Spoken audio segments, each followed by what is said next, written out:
threw my body into the woods. No funeral, no grave, just crows. And that was the second time I died for him. In my world, being blind is a defect. Without a wolf, you are nothing. I am an omega, the very bottom of the pack hierarchy. No strength, no shifting, no healing. A normal wolf gets soft, heals in minutes. Give me a paper cut, and I'll bleed for days. But I have something no one knows about. I don't see faces, I see souls of jealousy, toxic green, hate, deep oily black. In my last life, I used it to build a king. Lucian, a forgotten fifth son. I picked him. I made him. I put him on the throne. In the day my sister Celeste died, he grabbed my jaw so hard I heard it crack.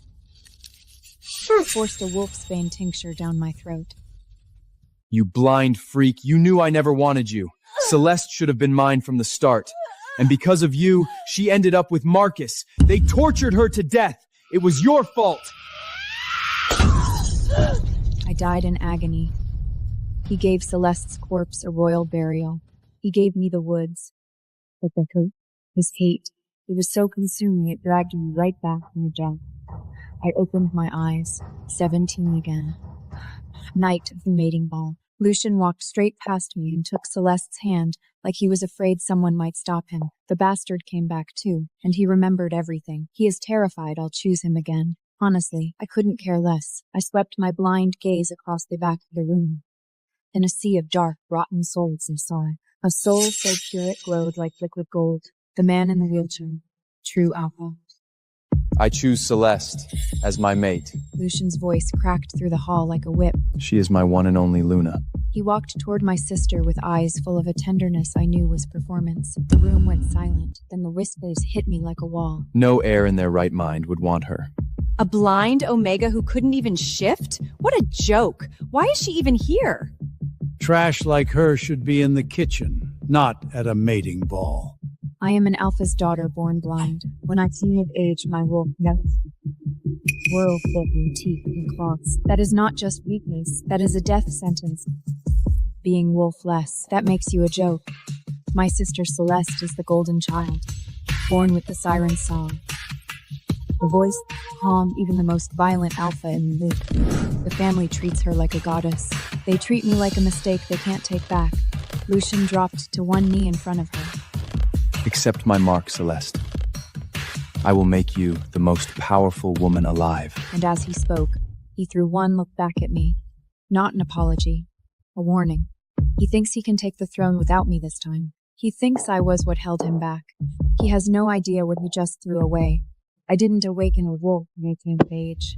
I got something much more dangerous, the soul eye. Jealousy is toxic green. Hate is a bottomless black. Love is pink. And the deeper the feeling, the darker it burns. In my last life, I kept him alive with this. I spotted assassins before they moved. I told him who to trust, who to kill. This time, I am going to let him have exactly what he wanted, and watch him realize too late that without me, he is nothing. And I really hope, for his sake, he doesn't end up crawling back to me, begging for a mercy more long behalf.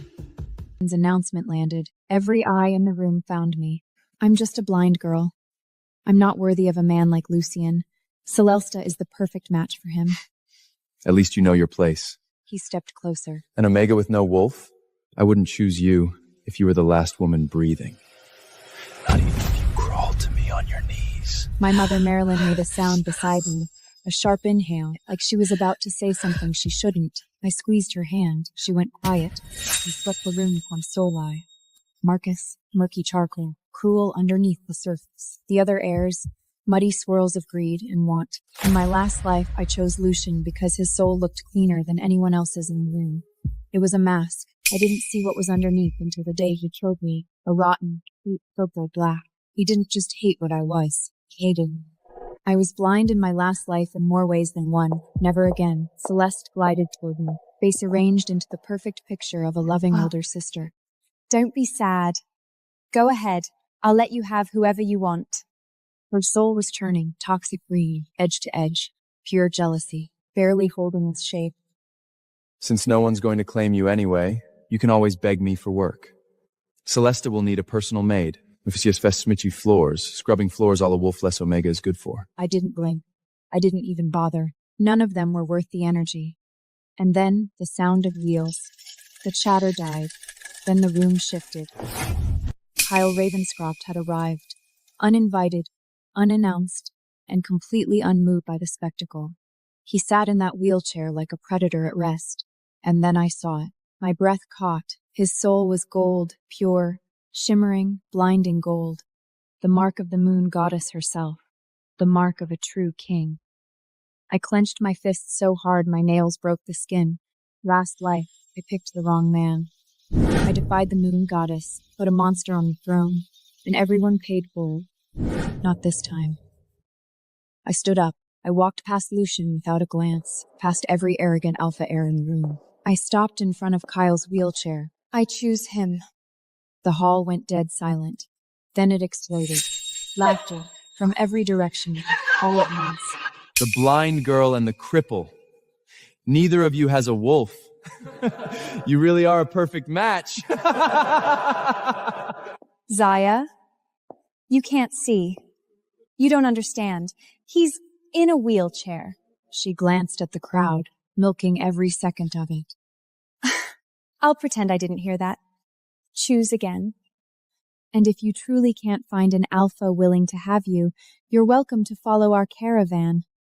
Serve Lucian and me. At least you won't go hungry. I'm not anyone's servant, and I'm not a stray you take in out of pity. Kyle hadn't said a word through any of it. He just rolled his chair forward until he was right in front of me. He took my hand. His palm was large and rough, thick with calluses, the kind you only get from years of hard use. He took my hand and guided it to his knee. No flinching, no excuses. If he was lying, he didn't want pity for it. I left my hand there. I could feel the heat of him through the fabric intense, alive. Then a jolt. It shot through my fingertips, raced up my arm, and hit my chest like a beast. This wasn't the soul eye. This was something else entirely. My blood was screaming. I don't have a wolf. I was never supposed to feel a mate bond. But there it was. Kyle's whole body locked up. I looked into his soul, warm pink threading through shimmering gold. I leaned in close and smiled. I can fix your legs. Lucian's face went ugly. The mating ball isn't over. And you're out here making promises you can't keep? If you fail to heal him, the Alpha Council will have your head. Can you actually do it? I didn't answer right away. I let my fingers trail slowly along his tensed thigh. I can, but it'll require a very specific kind of contact. He understood immediately. The tips of his ears went red. He turned his head away, couldn't quite bring himself to look at me. In my peripheral vision, Lucian's soul ignited. A roaring wall of green fire, jealousy. A cold laugh rose in my chest. Jealous of what? Exactly, Lucian. You are the one who poured poison down my throat. The moment I stepped outside the hall, the world tilted. White-hot pain detonated behind my eyes. Like something was being driven through my skull from the inside. That is the cost. Every time I use the soul eye on that many people at once, it costs me. I pressed my freezing fingers to my temples. The cold always came after. After the ball, Lucian got to work. He pulled up everything from our past life. Her favorite flowers, her secret hiding spots, every word she'd been waiting her whole life to hear. He played her like he'd been practicing for years. That same day, a mating contract arrived at my door on heavy old parchment. I accept you as my mate. I will hold and protect you in this life and the next. Not even death will part us. The handwriting was deep and certain, no hesitation in a single stroke. It felt exactly like him. Both weddings were set for the same morning. The night before, Celeste walked into my room like she owned it. She didn't knock. Her maid tossed something at my feet. A tattered gray shawl, the kind worn by the lowest-ranking Omegas, a mark of total submission. You're a blind Zara. No real alpha will ever claim you. She leaned in, voice honeyed and vicious at the same time. Lucian and I are being generous. We're keeping you on as a servant. But on the day of the ceremony, no carriage for you. You'll wear that and walk behind the caravan. Servant's entrance. Don't embarrass us. The morning came. I left the shawl on the floor where it landed. I put on the dress Kyle had sent instead. White silk, thousands of diamonds sewn into the fabric, small enough to look like starlight. At the estate gates, 2 carriages waited. One was extraordinary, draped in thumb-sized pearls, built like a throne that happened to have wheels. The other was plain standard lid, nothing remarkable. Celeste didn't hesitate for a second. She walked straight to the pearl carriage and stepped inside. The head guard turned. His expression didn't waver. You're in the wrong carriage. This was commissioned by Alpha Kyle for his Luna and no one else. He didn't give her time to argue. Guards took her by the arms and pulled her out. She caught her heel in her skirt and went down hard face into the dirt. Lucian arrived just in time to see it. Celeste scrambled up and threw herself at him, already crying. It's Zara! She planned this! She can't stand that I'm the one becoming a Luna. She turned to the crowd gathering around them, eyes glistening. Please, don't hate her. She's struggling. I know we're in love, Lucian, but I begged you to keep her safe. I pleaded for months just so she could be our servant and not starve on the street.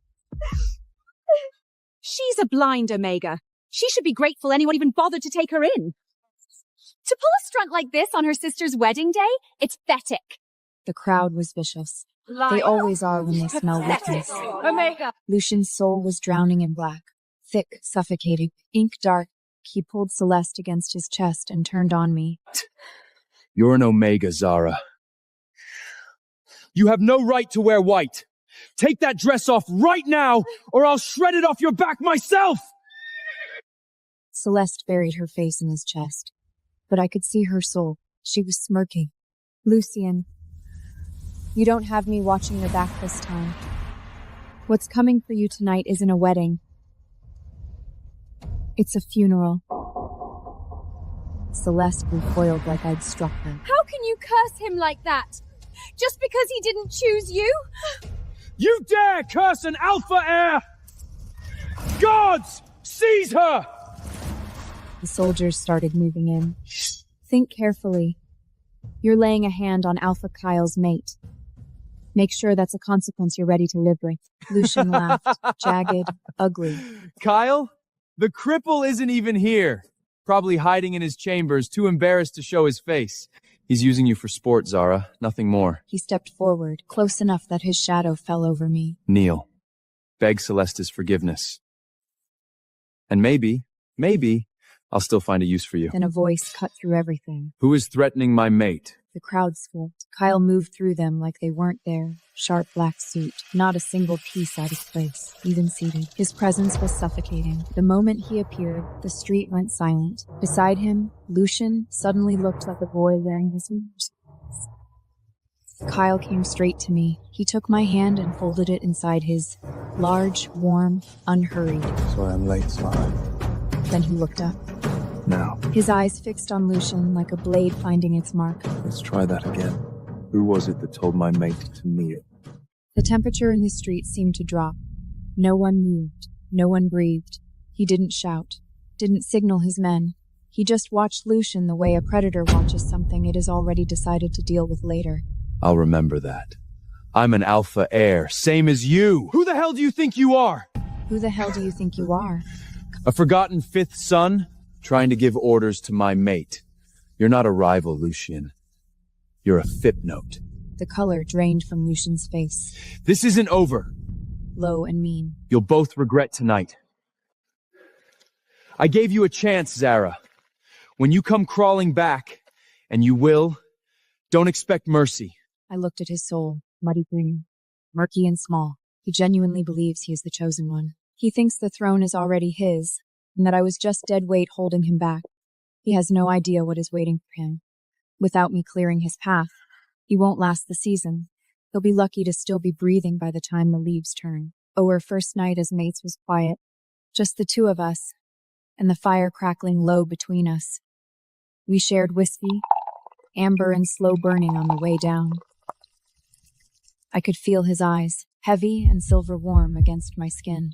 My pulse wouldn't settle, even sitting across from me in that chair. His presence filled the entire room. You said you could fix my legs. How? Help me with something first. I've never seen this room. Describe it to me. Then he started talking. The fire's glow, the oil paintings. He told me their textures, not just their subjects, the velvet curtains, deep and heavy. On the shelf above the nightstand, there's an old book. The cover is faded. My hand stilled around the glass. That shelf was high, nearly at the ceiling. From a wheelchair, the top of that book was completely out of sight. There was no way he could know the cover was faded. I didn't say a word. I just took another sip and filed that detail away somewhere. I wouldn't forget it. I stood up with my glass in hand, then let it slip. It hit the carpet with a dull thud and rolled toward the sofa. Kyle's body moved before his mind could stop. His chest surged forward. The muscles in his thighs locked and coiled, dense as iron cables. For a single, unguarded second, he was about to stand. Then he caught himself and settled back into the leather as if nothing had happened. But I felt it. That reflex was all the confirmation I needed. I didn't say anything. Not yet. There's one more way to be sure. I stepped in close, and I straddled his lap. Kyle stopped breathing. The heat from his hands soaked straight through the silk. Heart was slamming. I ignored it. I raised my hand and let my fingertips trace from his jaw down to his chest. Hard as stone beneath the shirt. Not the body of a man who hadn't used his legs in 7 years. I looked into his soul. A storm deep crimson, soft pink. Something more tender than he'd admit, and threading through both. A sharp streak of dark green panic. He knew I was getting close. I leaned down. My lips barely grazed the corner of his mouth. Not a kiss, a question. His breathing came apart. Your legs are fine, that much I know. Kyle closed his eyes. His throat moved as he swallowed. Then he stood. He lifted me and I felt just how much of him there was. Nearly 6'4", all of it muscle. My whole world was suddenly just him. How did you know? I just smiled and gave him something vague enough to pass. He set me down gently on the edge of the bed, then stepped back. The hand that had touched my chest was shaking. I'm sorry, I shouldn't have. Don't. I'm the one who put your hand there. He looked at me for a long moment, then he laughed. A real laugh, warm and unguarded, like 7 years of tension finally giving way. 7 years. 7 years fooling everyone. The whole damn world. And my blind mate catches me on the very first night. We didn't go any further that night. We ended up on the rug in front of the fire. The bottle of whiskey between us, and we just talked. He told me about the night his parents were killed. They called it a rogue wolf attack. Everyone knew what it actually was. The Alpha King had ordered it. He was 15 years old, standing at their funeral, and he made a decision. He would become the cripple. Invisible. Unthreatening. Off the king's list entirely. It was the only way to stay alive. I told him about Lucian. All of it. What he was underneath. I didn't choose you because I had no other options. I chose you because you were the only one worth choosing. I watched his soul begin to shift, the gold bleeding slowly into a deep and glowing pink. Late into the night, it came back, the splitting pain behind my temples, like an axe working its way through bone. I tried to keep my hands still. They were shaking anyway. Kyle stopped mid-sentence. Your head. Before I could deflect, his thumbs were already at my temples. The pressure, exact, like he'd mapped the pain before he touched it. My mother used to get them. I've known what to do since I was a boy. The pain didn't ease. It vanished. We shared the same bed. His arm lay heavy and warm across my waist. My head settled against his chest. I listened to his heartbeat through my soul eye. I watched his soul settle, the gold softening, deepening into a rich and quiet pink. For the first time in 2 lifetimes, I felt safe. Yusha's wedding night was falling apart. In my last life, a maid tried to spike his wine with wolfsbane. I caught her before she could get close. I read the murder in her soul, swapped the glasses, had her detained before he'd taken a single sip. This time, I did nothing. Celeste wouldn't notice. She wouldn't know a threat if it sat down beside her and introduced itself. The next morning, Kyle and I arrived at the Alpha King's estate. No sign of Lucian, no sign of Celeste. The corridors were alive with hushed, urgent voices. There was poisoned in his own chambers. He hasn't woken. The healers say the dose was enough to drop a grizzly. I kept my face perfectly still, but underneath it, I was smiling. Lucian's fall had started, and this time I wasn't going to stop it. Carriage had barely rolled to a stop when Celeste appeared at the gates. She looked like she hadn't slept in days. Zara! You poisoned him! Give me the antidote right now! I felt the temperature inside the carriage shift. Kyle went very still beside me. I placed a hand on his arm. I've got this. I leaned in and pressed a quick kiss to his cheek. Then I stepped out into the morning air. Antidote? I don't have one. Whatever happened to Lucian has nothing to do with me. Liar! Then how did you know he'd be dying on his wedding night? I tilted my head. That's a serious accusation. Where's your proof? Did you catch the killer? Did you find the poison? I already knew she hadn't. The spy Marcus sent was a professional. Without my soul eye, she was a ghost. By now, she was likely across the border, untouchable. Celeste stood there, mouth open, nothing coming out. If you keep causing a scene on my land, my warriors will remove you. Her eyes dropped to my neck. She saw the red mark Kyle had left there. You actually slept with him? A blind girl and a broken man? I suppose trash finds its own level. I suppose trash finds its own level. I thought about last night, the fire, the whiskey. I laughed. What is so funny? I stopped, looked at her. We're close enough to it. I'm laughing at how blind you are. Lucian, sever the bond now, while you still can. That was it for her. She swung at my face.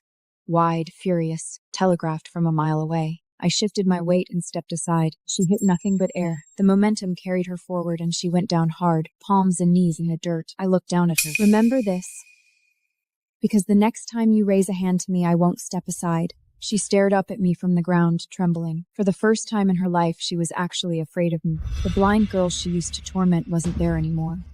Someone else had taken her place. Kyle was waiting when I stepped back into the carriage. He just watched me with those gray eyes, and in them, not worry, not pity. Admiration. He trusted me to handle my own affairs. That respect landed heavier than any shield he could have raised. He turned to his lead guard and spoke low. No one from Lucian's pack crosses onto my land again. For any reason. Ever. After Celeste was escorted out, we turned to the business of leaving. We were heading for Thorn Harbor, the courtyard filled with people and supplies controlled chaos. And through all of it, my soul eye found a single target. A guard named Vaughn. His soul was a muddy, treacherous gray. I leaned close to Kyle's ear. Who is that man? Vaughn. He's been with me since I was 15. Saved my life twice. I pulled back and looked at him. Kyle, do you trust me? His soul flushed deep, dark pink all at once. You're my mate. Of course I do. He's a traitor. We changed the route to Thorn Harbor. And we tell no one. In my last life, this was where it ended with Kyle.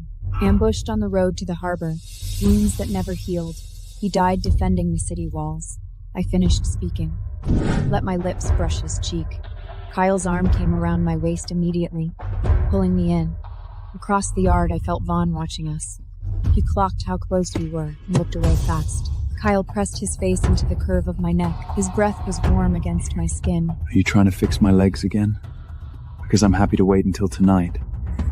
Or we could start now. The next morning, Vaughn was gone. Kyle sat beside me at breakfast, cutting my steak into careful pieces without being asked. You were right. Vaughn was Marcus's man. Buried so deep I never suspected him once in 7 years. It took some persuasion to get him to talk. He looked at me. How did you know, Zara? I looked into his soul, golden pink, wound together. No suspicion, no fear. Lucky guess. The words were barely out when the pain hit. White, hot behind both temples at once. My hand went to my head before I could stop it. Kyle didn't say a word. He just moved his chair flush against mine. Unhand kept cutting my food. It does. Thorn Harbor, Kyle's territory. The land was rough. Resources thin. The kind of place the Alpha Council never bothered to look at twice. The wolves here were loyal to Kyle. The way wolves are loyal to someone they've chosen, out of true devotion. When I went to the market, they called me Luna and refused my coin. Every stall, every vendor. I had to set the money down and walk away before they'd touch it. I came back to the estate breathless, and my maid watched me come through the door. The Luna is blind, but she moves faster than any soldier I've trained with. Kyle heard her. That night, his fingers found the edges of my eyes. Zara, is it really just nothing? I nodded. He pulled me in against his chest and held me there. It doesn't matter, I'll be your eyes. Every sunrise, every star. Whatever you want to see, I'll find the words for it. I watched his soul through all of it. The gold was shifting, becoming something warmer, deeper. The more time we spent together, the deeper the gold grew. Every shared meal, every quiet evening beside him, it only became richer. But then something strange started happening. When I was away from him, even briefly, I got restless, not just missing him. It was physical, a deep, pulling ache I couldn't reason away. The further I walked, the worse it pulled, until it hurt. I told myself it was the intensity of a new bond, but I knew that wasn't it. I don't have a wolf.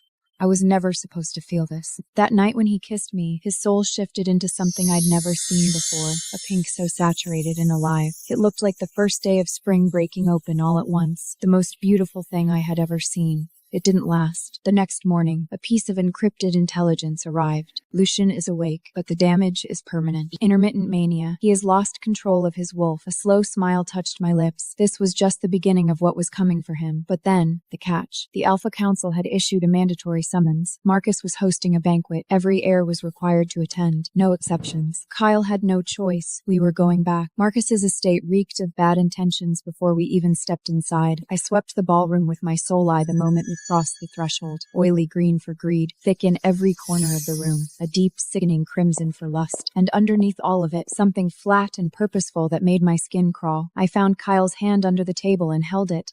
Don't eat. Don't touch the wine. And don't leave my side. Not for a second. Kyle glanced at me. As you wish, my Luna. I couldn't explain. Not here, but I remembered this night. In my last life, this banquet ended in blood. Their souls were a flat, professional gray, the color of people who had killed before and slept just fine after. Last time, when the blades came out, I didn't think. I just threw myself in front of Lucian and took a poisoned silver dagger to the ribs. Carried that scar for years. Sanse, when Lucian was already king, I mentioned it. He looked at me with something close to boredom. Protecting your mate is your duty, Zara. You're already Luna. What more do you want? I don't make the same mistakes twice. It happened fast. The three dancers reached into their silks. Short blades, jagged, silver, and they lunged. Kyle moved before I could blink. He didn't care about the secret anymore. He came half out of his chair, one arm sweeping me behind him, and his guards materialized from the dark like they'd been part of the shadows all along. A wall of bodies between us and everything. We were safe. I looked past them toward Lucian. No one moved to cover him. The moment the first blade flashed, Celeste screamed and ran. Straight for the exit, didn't look back once. Lucian was surrounded. The silver dagger, soaked in concentrated wolfsbane, buried itself into his thigh. Dark blood hit the floor. He went down hard, gasping. Through the screaming, the overturned chairs, the crush of bodies trying to flee. His eyes found mine. He was begging. His soul was a wreck. Terror and pain, and underneath it all, a dark green tide of regret. I held his gaze, kept my face completely still, didn't move a single muscle. I am blind, after all.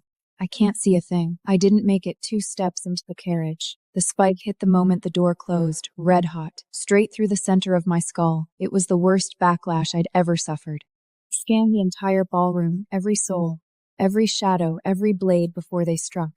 It cost me everything. The world went black. My knees folded. Kyle caught me before I hit the floor. His arms locked around my waist like iron, pulling me hard against his chest. Zara. I'd never heard that in his voice before. Fear. My head was all I could get out. He didn't wait. He pulled me in against him and pressed both palms to my temples, and something happened that I still couldn't explain. It wasn't just pressure, it wasn't just warmth. It felt like a hand reaching through the pain and pulling it out by the root, gone completely, in seconds. I lay against his chest, dazed, listening to his heart pound. Why does his touch do that? This isn't comfort. This is something older. Something that runs deeper than either of us understands. And it is starting to frighten me, while I recovered in Kyle's arms. Lucian is learning what that blade actually felt like. The wolfsbane on those daggers was pure. It doesn't just wound, it destroys whatever the body would normally heal. It shredded his body's ability to heal from the inside out. In my last life, I took that blade for him. I felt the silver eat into my flesh, felt the poison dissolve everything I had. I survived it barely, and he never once mentioned it again. He treated my body like a shield he was entitled to stand behind. This time he got to find out what it actually costs. The healers couldn't do a thing. The damage was permanent. Lucian would never walk again. The man who spent his whole life looking down at everyone from a great height is never going to stand again. The intelligence reports kept arriving, one after another, like a slow collapse. Lucian confirmed permanently disabled. Celeste began her exit strategy the moment he lost his stride. She spent months petitioning the Alpha Council to dissolve their bond. 6 months later, the Alpha King had seen enough. He stripped Lucian of his inheritance. No title, no claim, no future. In the werewolf world, no one pledges their sword to a man who can't lead from the front. In our last life, Lucian thought seizing the throne was simply a matter of wanting it badly enough. He had no idea what was actually holding him up. He thought those allies followed him by choice. I made sure they were worthy long before they ever pledged themselves. The traitors he feared never had the chance to strike. I silenced them first, and the commanders he trusted with his army were placed there by my hand, one by one paid for in blood. Without me, he couldn't have held a border crossing, let alone a throne. Celeste didn't mourn. She stripped his estate clean, jewelry, gold, every coin she could find. Then she was gone. She went back to Marcus. But the terms had changed. I ran into her yesterday. A high-end perfume shop near the harbor. I was holding a bottle, a rare blend, when she reached over and plucked it straight out of my hand. I'll take all of these, she told the clerk. She was draped in diamonds. Her soul was the same toxic green it had always been. She looked me over. Oh, Zara, she said. Perfume seems a bit pointless for you, doesn't it? She leaned in. Expensive wine on her breath. It's not as if your man can stand up to get close enough to smell it. A little gasp. A hand over her mouth, eyes wide with performed regret. That was awful of me. You don't mind, do you? I smiled. Not at all, I said. Take them all. The clerk looked baffled. I didn't explain. There is no point arguing with a woman who is already walking toward her own end.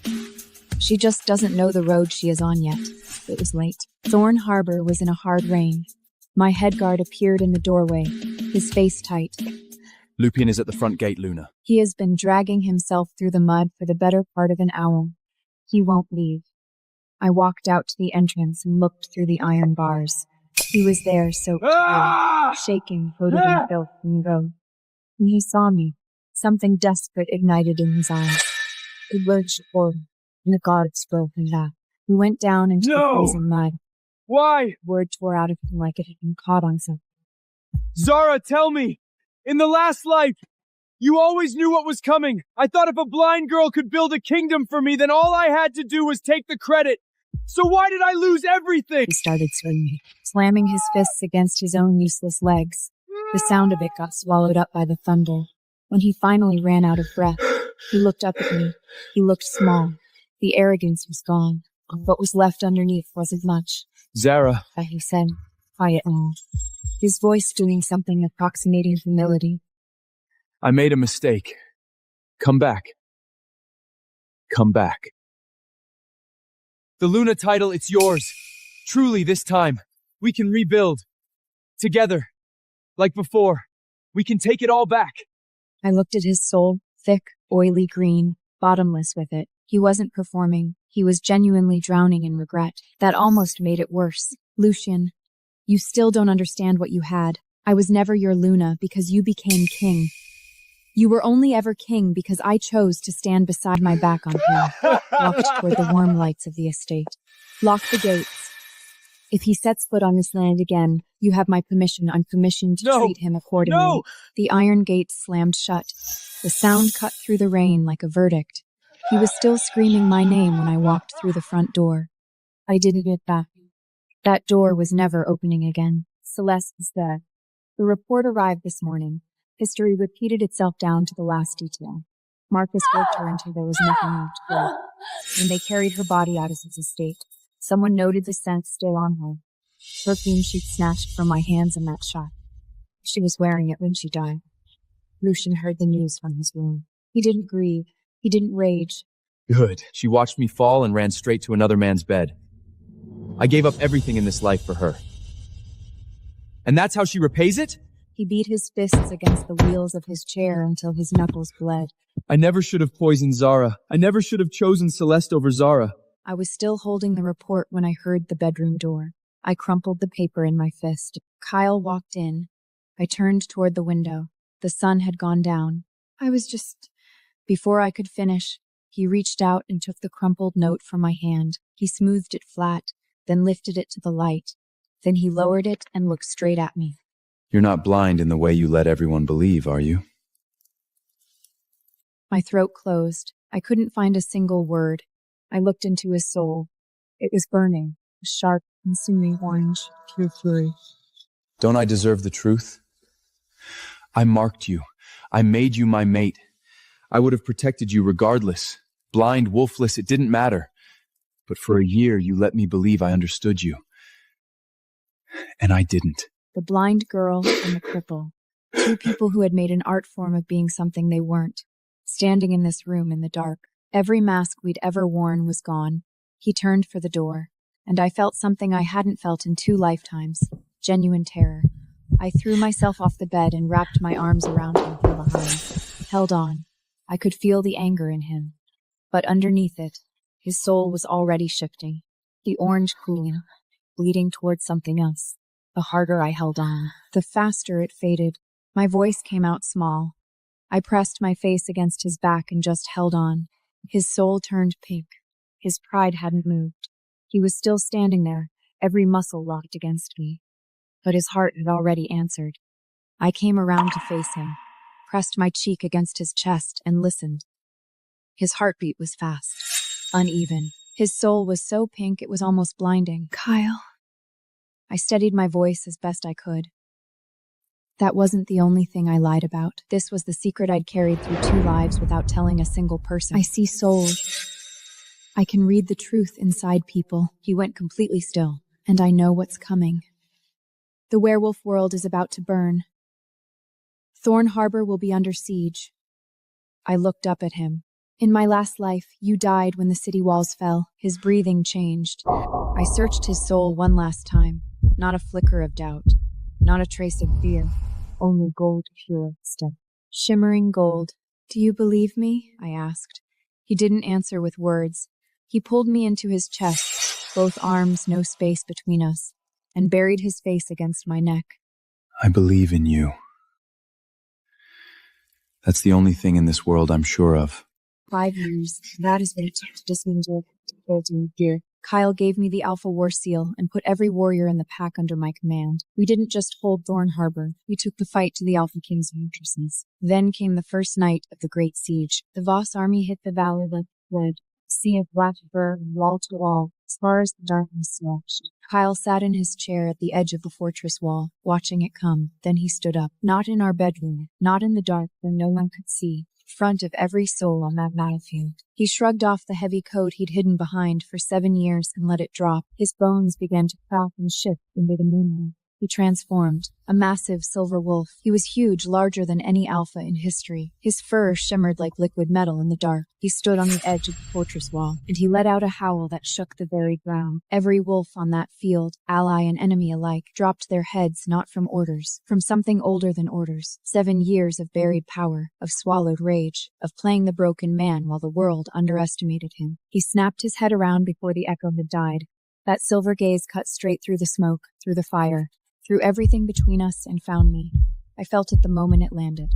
Not just a look. Something that went all the way down to the bone. Like a string pulled taut over 2 lifetimes had finally been released.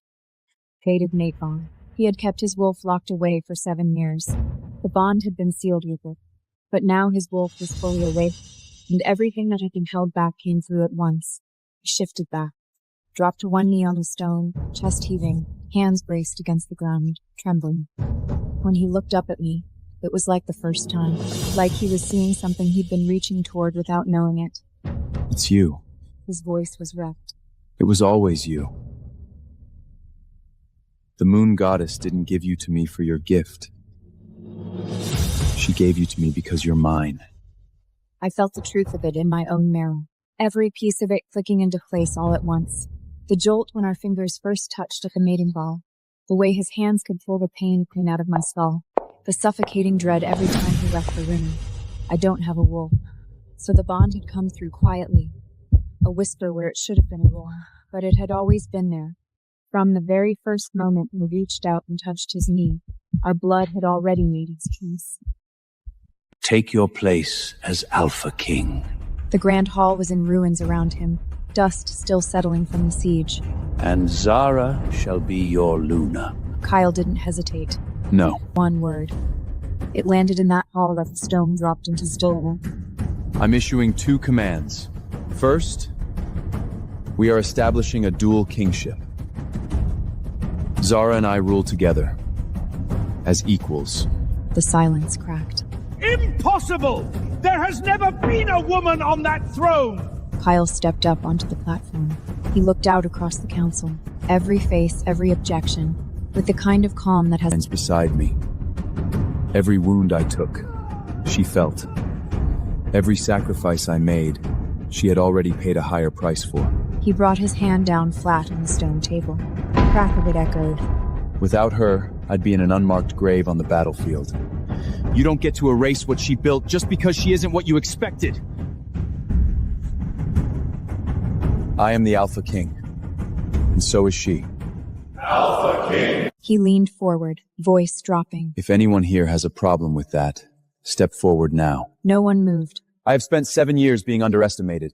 I have no patience left for it. Not for myself, and not for her. The bond had been a river with no outlet for years. The night the war ended, the dam broke. He marked me. The moment his teeth found the back of my neck, something detonated beneath my skin. Not pain, or not only pain, just his chest, and held on. His soul blazing gold in my sight. Steady as a fixed star, an anchor in the middle of everything coming apart. Something that had been waiting under my skin for 17 years was finally waking up. It was never missing. It was just too powerful to surface on its own. It needed something equally matched to call it out. I shifted. White. Pure. Absolute white. A wolf larger than any. Night the war ended, the dam broke. He marked me. The moment his teeth found the back of my neck, something detonated beneath my skin. Not pain, or not only pain, just his chest, and held on. His soul blazing gold in my sight. Steady as a fixed star, an anchor in the middle of everything coming apart. Something that had been waiting under my skin for 17 years was finally waking up. It was never missing. It was just too powerful to surface on its own. It needed something equally matched to call it out. I shifted. White. Pure.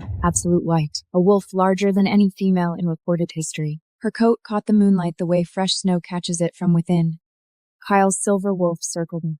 Once, twice. 3 times. Then he stopped. Pressed his massive head against my neck, and let out a sound so low and so full, it barely qualified as a sound at all. The elders hadn't moved, in the old legends. The white wolf is the living avatar of the moon goddess. She hadn't walked the earth in 500 years. I had never been broken. My wolf had never been missing. She was just waiting for the one person strong enough to bring her home. Kyle shifted back. He pulled me into his lap and held me there, both of us still catching our breath. His soul. As I looked at it, I had no words. Gold and pink, woven together so completely, they'd become a single color that didn't exist anywhere else. I knew. He said into my hair. From the moment you chose me at the ball. I didn't know what you were. But I knew you were something the world hadn't seen before. You were just waiting for someone to finally find you. I never let myself dream this far in my last life. I was too busy holding someone else to ever look up for myself. Now I sat at the highest seat in the council hall, Kyle beside me, every alpha in the land bowed their heads. The intelligence network was mine. The land rights were mine to grant or revoke. Power I had spent a lifetime building for someone else. It was finally in my own hands. Queen. And then they brought in Lucien, dragged himself across the stone floor on his hands. He reached my boots and stretched out one trembling hand toward the hem of my robes. A guard stepped forward. His sword flashed. The blade stopped an inch from Lucian's fingers. Lucian didn't even register. He just started screaming. This isn't right. That seat belongs to me. You were my instrument, Zara. I promised to make you my Luna. Why isn't that enough for you? Get down. Help me up there. That's where I'm supposed to be. I looked at him for a long moment. I remembered the last lie. The rebel wolves had us surrounded. He didn't reach for me. He didn't hesitate. He turned and ran. And when they caught him anyway, he offered me up to buy himself another day. And at the very end, he was the one who forced the wolfsbane down my throat. He was the one who gave Celeste my title and my burial. He threw my body to the crows. And now he was on the floor of my hall, demanding I come down and hand it all back to him. I looked at his soul. There was nothing left in him. Hold him. The guards pinned him to the stone. He thrashed. He tried to bite. He screamed until his voice cracked. They forced his jaw open, and I poured the wolfsbane myself. A quick death would have been mercy, and I had none left to give him. This was something else. A slow, total erasure. First, the taste would go, then the smell of air, then the light, fading at the edges, dimming inward, then sound, then touch, then nothing at all. A living body with no world left inside it, trapped in the dark he had always carried, with nothing for company but his own guilt. It took a week. The guard came to me on a quiet morning and delivered the news without ceremony. Lucian was dead, died in total silence, total darkness, without a single sensation to mark the end. What should we do with the body? I didn't look up from my work. Take it outside the territory. No rets. No marker. Leave nothing. I gave his remains exactly what he gave mine, down to the last detail. The account was closed. The fire had burned down to embers. The room was almost quiet. Kyle's arms came around my waist from behind. His breath was warm and even against my neck. You went to see him today? I did. I watched a monster reach the end he earned. I leaned back into him. Are you jealous of a dead man, Kyle? A low sound in his chest, not quite a laugh. He reached up slowly and found the knot of the silk blindfold I still wore in public, worked it loose, let it fall. The moonlight came through the window. Neither of us spoke for a while. Then he took my hand and guided it to his chest, pressed it flat right above his heart. Zara, tell me what color it is. I laughed, soft, surprised by it. I closed my eyes and turned everything I had toward him. This man, who gave me his trust before I deserved it, who stood up in front of an army to unmake 7 years of his own carefully constructed lie, who fought his way to a throne he didn't want, just so I could stand beside him on equal ground. His soul, I don't have the words for it. Even now, a pillar of gold, deep and unwavering, and running through the heart of it. A tide of pink so rich and so dark it looked like the last light of a sunset seen through clear water, the kind of color time can't bleach. It's the most beautiful thing I've ever seen. And I've seen a lot of ugly things. His arms tightened around me. Describe it. I want to hear it. I turned in his arms, found his chest, pressed my lips to the place above his heart and held them there. I don't think any language has the right words for it. I looked